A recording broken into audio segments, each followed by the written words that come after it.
And welcome to a new episode of Digital Coffee Gaming Brew. And I'm your host, Brett Deister. Will you please subscribe to this podcast and all your favorite podcasting apps? Leave a 5-star review. It really does help with the rankings. And let me know how I'm doing. But this week, we're going to be talking about, the big Stalker 2 update. Man, that was ginormous. Helldivers 2 and the controversy that was Killzone that, well, is no more. Apparently, X Defiant got a season update for some odd reason. I don't know why.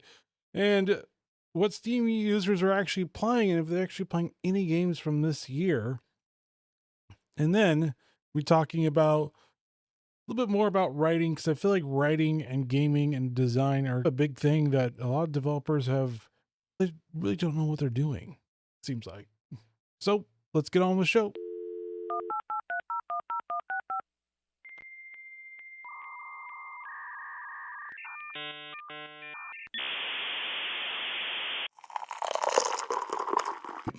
That's good. All right, so X Defiant, which is no longer going to be a game next year, has decided to have season 3 because reasons, and you can play it. Apparently, it's going to have an Assassin's Creed skin crossover, but again, you can only play this until beginning of 2025, and then it's gone. So, really, what's the point if the skins aren't really going to be no longer used, since it's only for that specific game? And it is going the way of the dodo, which, by the way, I don't know why X Defiant's going away, but Skull and Bones is still going on, because that one is not great either. But I digress. This is the last tribute, the last hurrah, season 3 for X Defiant, as it will be sunsetting, because there you have it. It's just no more. I guess just wasn't enough people to actually keep it going. And now with Marvel Rivals and Delta Force, it is probably not doing very well. Even Overwatch 2 is doing terribly because of Marvel Rivals. So we're at season 3. You're going to have a ton of content that you can play for a few months, and then it will go away. And then you can no longer have it. You can no longer use it for any other game. It is going to be, to me, there's no point. Once I actually had it installed, but once I heard it was being sunset, I was like, well, what's the point of that? What's the point of even playing it? What's the point of even having the game on there and playing the game, since it just doesn't matter? But if you want to, you can obviously play the game, but what's the point? All right, next up is Helldivers 2, and it's going to be gifting players the controversial Killzone cosmetic for free, because all the players complain, saying, why is this so much? Why is this so expensive? And they try to play it off as, look, if you buy this, we'll be able to do more of this. And gamers are like, yeah, we don't really buy that. So they're like, oh, sorry, here you go. Here's the skins, here's the cosmetics, we'll give it to you for free. And the gamers are like, yay, rejoice. So there you have it. Now, you have to give credit for Arrowhead Studios, because they've gotten a lot of flack over this. When it first came out, everybody loved it. And then Sony stepped in it and said, you have to have one of our accounts on it. And everybody's like, yeah, we don't really want that. Completely tanked the reviews on Helldivers 2. They backtracked, they got better, and now it's actually a pretty positive. They've done a better job of balancing, because that was the other issue. And now here we're at where it has a Killzone 2, which I'm just basically going to log in and get the Killzone 2, because why not? And there you have it. A Christmas miracle, I guess is the best way of saying it, because you can get it for free. You don't have to buy anything, you don't have to pay for anything. It is there for you for free, because a lot of people complained about it, and complaining sometimes works. All right, moving on to Stalker 2. And let's see, as of right now, I'm actually done updating it. It is 110 gig download. It fixes 18,000, or no, 1,800, sorry. It would be actually even more awesome with 18,000. 1,800 fixes, and it slowly starts to put in the A-Life AI simulator within it, where it feels more lifelike, that people are actually doing something. But yeah, there's AI improvements, balance adjustments, crash fixes, performance and optimization, cutscenes, interactable objects, side missions, open world encounters, open world directions, exploration, and zoning experiences, player gear and stat adjustments, player guidance, game settings, menus, achievements, saves, localizations, audio, and voiceover updates. It is a lot. It is a ginormous update. It was so Steam had it as 110 gig download, but it was like over 200 gig update. That's how big this thing was. It took me like 4 hours to download. It was massive download, and I'm not really that happy about it, but I am happy about it at the same time. I'm like, I really didn't want to have that big of a download, but it's good that they're actually fixing the game because the game is actually quite good. It is quite fun. And so that's why we have it. Now, Stalker 2 does not have any fast traveling, as I found out. I'm like, ooh, let me fast travel back to this town that it took me an hour to get to. Nope. Gotta travel back by foot again. And that is, I guess that's one of the beauties of the game because you don't miss all of the anomalies and other stuff that happens in it. But man, is it a walk back if you want to do something else in another zone? It is a walk back. You have to walk quite a bit back. But I still am actually having fun, even with the jank. But if you've known this developer, even their original game, Stalker, and then the other subsequent, I guess, DLCs, updates, or whatever, had their jank. This isn't like anything new about this developer. This game, it is always a jank type of game, but it's a fun type of game. It's very simple about what it does, but it does it really well. So I can't be too upset about it. There has been a lot of issues with it. I have basically had the game just shut down on me. So it isn't free of bugs, but this should actually help it out. I might actually jump on it and see how well it actually does. All right, moving on. Now, apparently, only 15% of all Steam users' time was spent playing games released in 2024. So apparently, we didn't like game releases in 2024. That would include Concord, that lasted for 2 weeks. That would include Indiana Jones. That would include Dragon Age, The Veil Guard. Am I missing any other ones? Because I don't remember any of them. That's how bad 2024 was. It's like we have all these new games, and it's like, yeah, we really don't. Oh, that was MechWarrior Clans, which is not bad. Stalker 2, but that actually is pretty good. What else? I mean, there's Marvel Rivals, which is actually really good. There's Delta Force, but that came towards the latter half of this, like towards the end.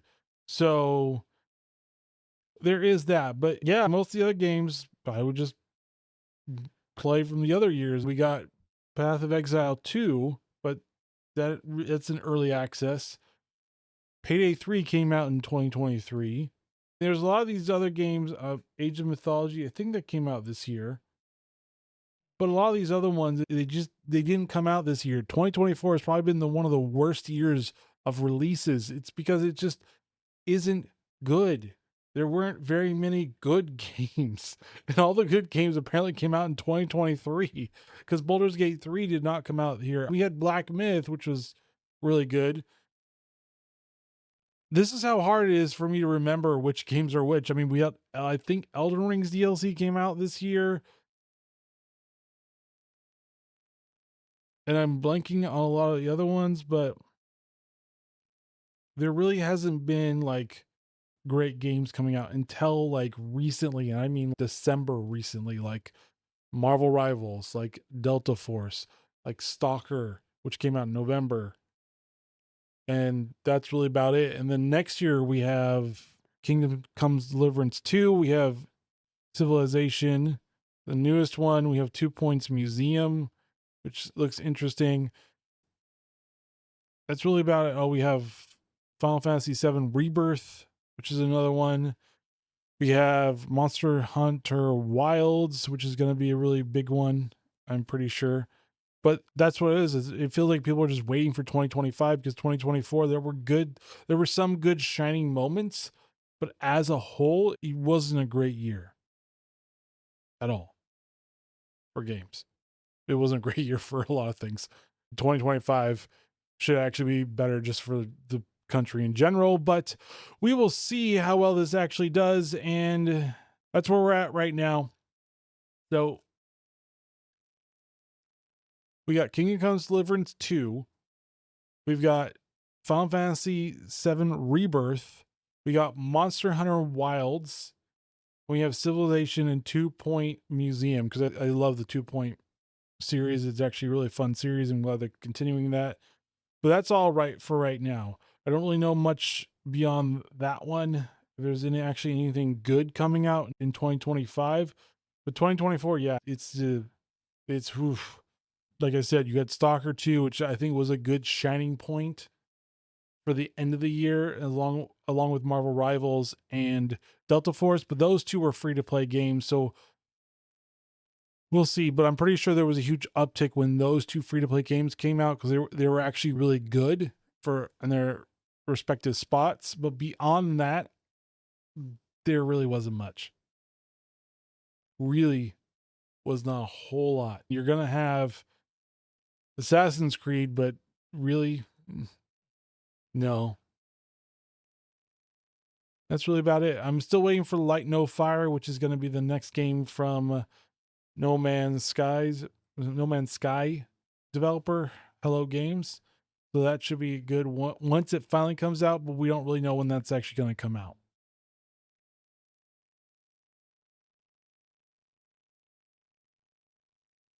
All right, so we're going to get into basically the writing section of a game is really important, and it's what makes or breaks a lot of games, especially role-playing games or RPGs. And the problem is that lately RPGs have lost it. And I would say some first-person shooters that can do that, as long as they're like a Stalker 2 type of one or a Metro type of game, they work. Or a survival horror like the Aliens game from Creative Assembly, I forget the name of it. But those are the few that actually work. You can do it with an XCOM type game too. There's some games that you can actually do it really well with, and strategy games too. Okay, a lot of games it's important to actually have writing. But what I've noticed, and this has probably been since the early 2000s on, is that the writing was really good, and then it peaked around 2010, and then it really started going downhill recently in the 2020s. And the problem is that we've forgotten to understand character development. We've made women better men in video games, which is weird because men are the majority of the customer base. And that's why men love to play video games, because we're going on our hero journey. And we get to do it without really much danger to ourselves. Or if you have competition, we like to compete against each other. This is why men gravitate towards gaming. It's very simple, which is funny that a lot of women don't understand, is that men like it because A, it gives us competition, B, it gives us a hero's journey, and we get to save the damsel in distress, because we can't do it in real life because we're all toxic. And it's just a way for us to escape, but to escape for a purpose for us. See, there's like a purpose behind it. Now, doing too much of it can be a bad thing, and I totally agree with never letting it control your whole life. But there are certain aspects of writing that is getting lost because of particular ideologies that have permeated within our society, that basically wants to make women ugly and men not masculine. And then basically interchange between men and women, where traditionally the hero's journey was about men and the exterior force of making something out of yourself, and women more of an internal struggle.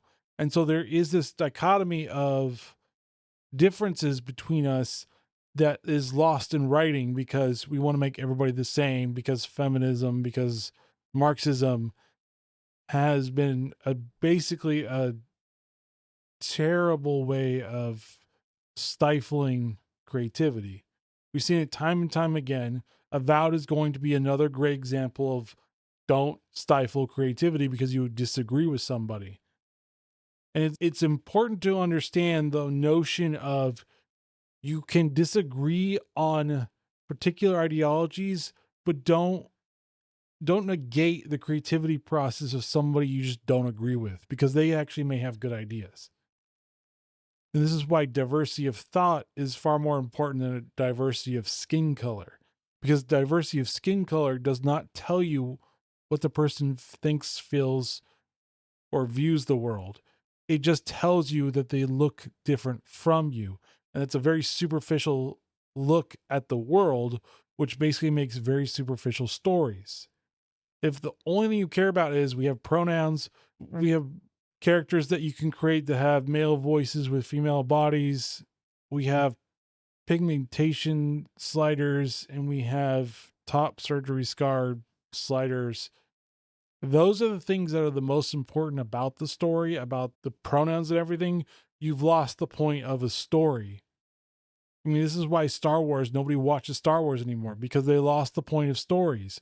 They were all about one particular thing and it didn't work. Kathleen Kennedy has been probably the worst person to helm any production company I've ever seen. She has made Star Wars one of the pinnacle and one of the most revered franchises into a laughing stock because she wants to promote a particular ideology that just doesn't work. Nobody likes it. And media companies and gaming companies need to wake up to this. Nobody likes it.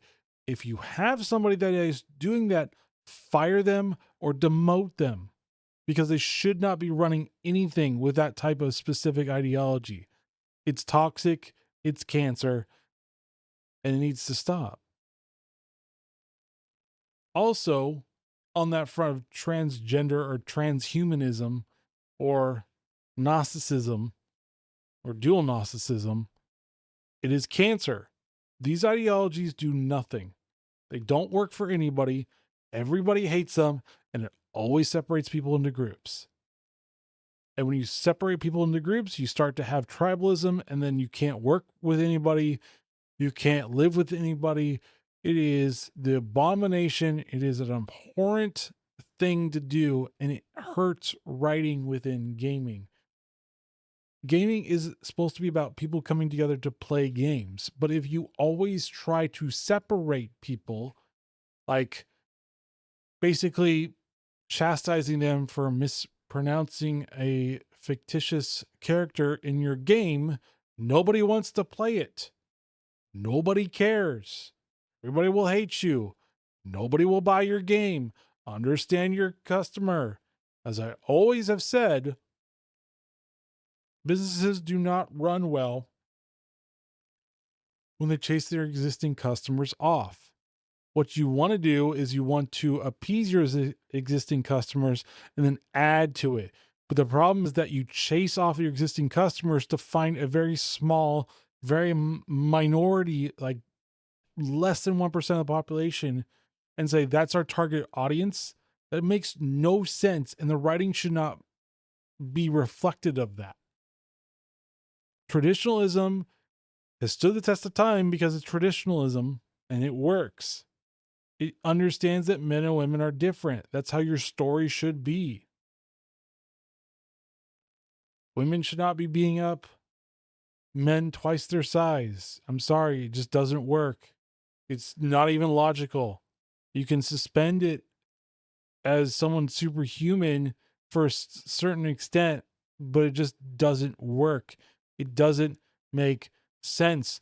People are questioning why this is happening. The problem is that we've said, all right, you can do what you want. And eventually, it affects your games. Now, people can say that Baldur's Gate 3 was quote unquote woke, but it really wasn't, because it still gave you a choice. Dragon Age Veilguard was, because it didn't give you a choice. It gave you a choice, but you still were chastised. Nobody likes to be chastised in a game that you're trying to escape from this reality. And the problem is they've been injecting it into these games that don't make much sense. Stop writing things that just don't work. Stop writing things that pertain to a very small minority. It just doesn't work. You don't sell games that way. Understand, The audience you hate is the audience that you want. You have to understand that. Your writing should reflect that towards what men want. This is an industry that men like. This is an industry that men helped build. And men helped it become successful. Stop saying that men are terrible. It doesn't work. We just go, all right, we'll just play these old games that don't treat us like crap. Stop it. This doesn't work. Understand, it doesn't work. Write characters for a purpose. Write characters with flaws. Write characters that are different from one another. Write characters with different types of values. That's fine, but write it realistically. The morals should be traditional.